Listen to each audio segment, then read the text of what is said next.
श्री सीतारामचन्द्राभ्यां नमः। श्रीमद् वाल्मीकि रामायण बालकांडम अष्टात्रिंशः सर्गः। श्लोक 13 से 24 तक। विषय: राजा सगर के पुत्रों की उत्पत्ति तथा यज्ञ की तैयारी।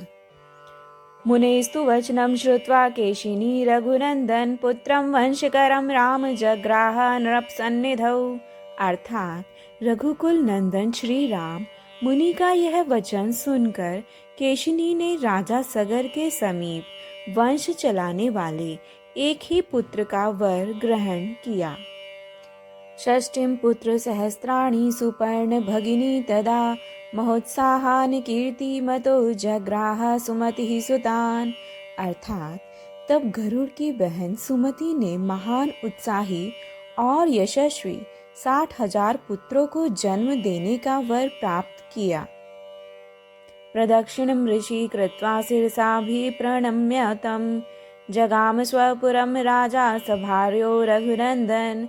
अर्थात रघुनंदन तदनंतर रानियों सहित राजा सगर ने महर्षि की परिक्रमा करके उनके चरणों में मस्तक झुकाया और अपने नगर को प्रस्थान किया।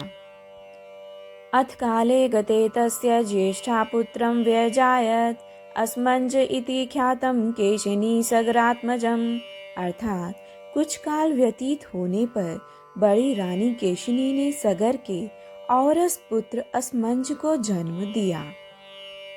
सुमतिस्तु नरव्याघ्र गर्भतुम्बं व्यजायत षष्टिपुत्र सहस्राणि तुम्ब भेदाद विनिसृतः। अर्थात पुरुष सिंह सुमति ने तुम्बी के आकार का एक गर्भपिंड उत्पन्न किया। उसको फोड़ने से 60,000 बालक निकले। घृतपूर्णेषु कुंभेषु धात्र्यस्तान् संवर्धयन् कालेन महता सर्वे यौवनं प्रतिपेदिरे। अर्थात उन्हें घी से भरे हुए घड़ों में रखकर दाइयां उनका पालन पोषण करने लगी। धीरे धीरे जब बहुत दिन बीत गए तब वे सभी बालक युवावस्था को प्राप्त हुए। अथ दीर्पण कालेन रूप यौवनशालिनः षष्टिपुत्र सहस्राणि सगरस्याभवंस्तदा। अर्थात इस तरह दीर्घ काल के पश्चात राजा सगर के रूप और युवावस्था से सुशोभित होने वाले 60,000 पुत्र तैयार हो गए।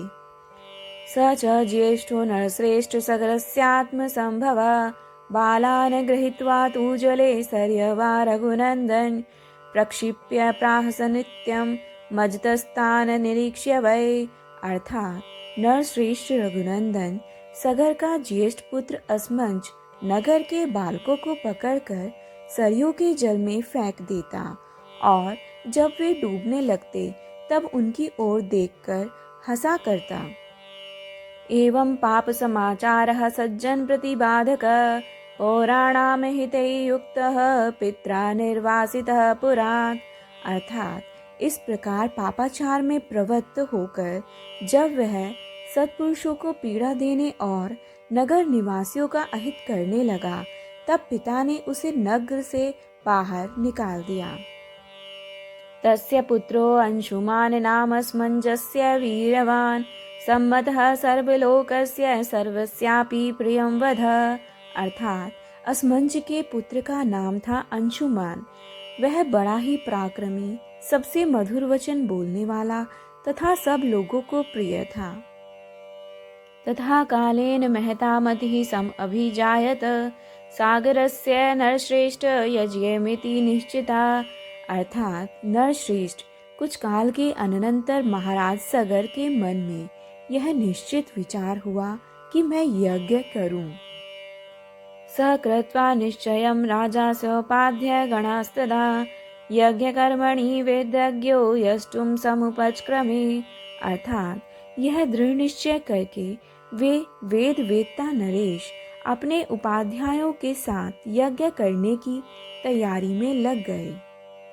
इत्यार्षे श्रीमद् रामायणे वाल्मीकि आदि काव्ये बालकांडे अष्टात्रिंशः सर्गः।